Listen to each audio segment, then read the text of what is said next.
That love which is a natural process or natural product of relationships, wherein your mother delivered you, she raised you, suckled you, protected you. So you have developed an attachment to her, which you refer to as love. That is not expected for you to hold that to Allah. You don't have that relationship. And to try to have that same kind of love for Allah, then you are making Allah like His creation. That is not the love that you are asked for. The love that is required of you is one of obedience. This is the love. This is why Allah says in the Quran, "In kuntum tuhibbun Allah, fattabi'uni yuhibbukum Allah." If it is that you love Allah, you think you love Allah, then follow the Prophet of Allah, and Allah will love you. So it is that following, that obedience. مَا يُطِعِ الرَّسُولِ فَقَدْ أَطَاعَ اللَّهِ. Whoever obeys the messenger has obeyed Allah. Our worship of Allah is through obedience to the messenger, submitting to his commands, accepting what he has given us. مَا أَتَاكُمُ الرَّسُولُ فَخُذُوهُ. Whatever Allah has sent through his messenger, we accept it, we take it, all of it. We don't start to make distinctions between whether it came ahad, this, or it is mutawatir, this is our aqidah, and this is our a'mal. We make these distinctions. No. It is all one. Whatever comes to us from the messenger through an authentic chain of narration, then we must accept it. This is amongst the qualities of the believers, that when Allah and His Prophet have decided something, that they don't have any choice in the matter, they accept it. You've heard these verses quoted before.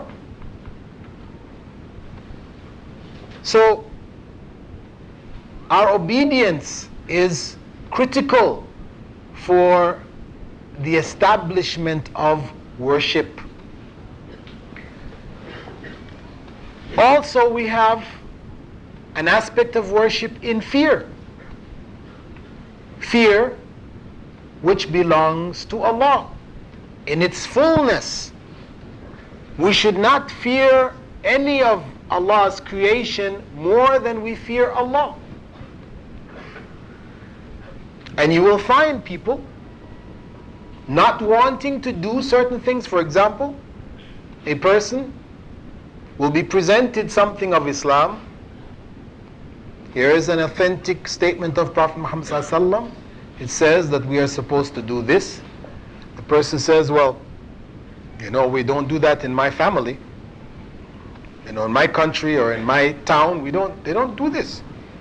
If I were to do that, I would be thrown out of my home, and the people in my family might stone me. They will call me a Wahhabi or whatever, some heretic. And so the person will not do that act for fear of what is going to happen in his family and so on. But when we make that choice, actually we are diverting something of our worship away from Allah, because we don't know the future.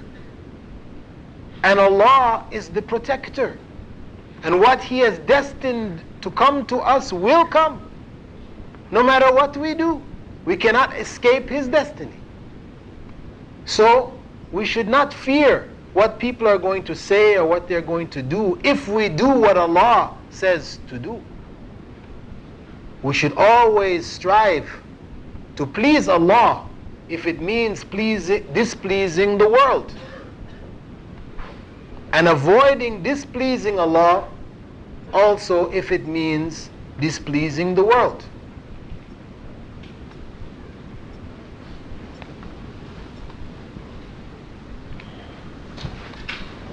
So what this is saying is that the emotions which Allah has given us, and there are others, I only mentioned a couple, and I said our talk is a brief talk, and to allow chance for some discussion, I'm only touching on certain aspects of ibadah, worship, and the unity in that worship, which I think are, the most relevant. What we're saying here with regards to the emotions is that if we do not control those emotions and direct them to Allah alone,